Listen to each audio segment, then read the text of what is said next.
Pakistan. What's happening in your cricketing world? Now, Pakistan is a country that is equally obsessed with cricket, much like their rivals and neighbours, India. The last couple of months have been quite controversial for Pakistan's cricket. It's almost like watching reality TV. Now, if you're an Indian fan of cricket, the controversies that are following Pakistan could make for a much-watched blockbuster script.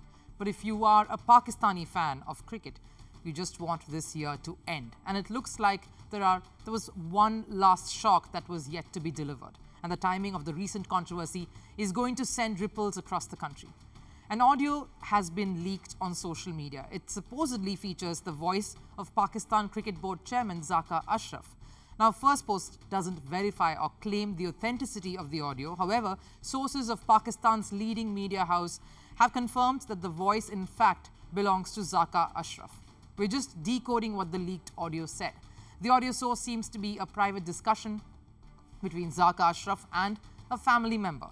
The voice, which supposedly belongs to Zaka Ashraf, can be heard talking about how the removal of Babar Azam as captain was all planned and prior to the actual resignation itself. Ashraf can be heard saying that Hassan Ali was picked in the team because he is Babar Azam's friend. He further goes on to say that there is a person named Talha Rahmani, the CEO of Saya Corporation, who is extremely close to all the Pakistani players. Ashraf can be heard saying that Talha has become friends with 8 Pakistani players and even meets their families regularly. But why is this a big deal? And why is this leak preposterous to hear? Firstly, Saya Corporation is a player management firm.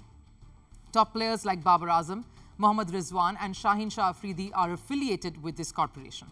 This firm was the reason why Pakistan's chief selector Inzamam-ul Haq had to step down after facing an investigation into conflict of interest allegations. Ashraf says that Saya played a vital role in selecting players for the World Cup and that Babar Azam recruited his close friends. The conversation in the leaked audio clip doesn't end there. Here's what Ashraf said about the captaincy fiasco after Pakistan's exit from the ODI World Cup, and I quote, "I asked Babar to stay on as test captain but told him that I was thinking of removing him as the white ball captain. Babar told me he would consult his family and then convey his decision." Ashraf goes on to say that it was Talha, the CEO of Saya Corporation, who told Babar Azam to step down as captain from all formats. That's big. Here's an excerpt from the leaked audio, a part which I will again quote here. Talha advised him to leave everything. "I had a plan B prepared should such a situation arise, and when Babar told me he was stepping down, I would call him and tell him that you're the captain now." However, it is not clear whether it was Test captain Shan Masood or ODI and T20 captain Shaheen Shah Afridi. Ashraf also says that he likes Mohammad Rizwan and considers him a viable option to lead Pakistan.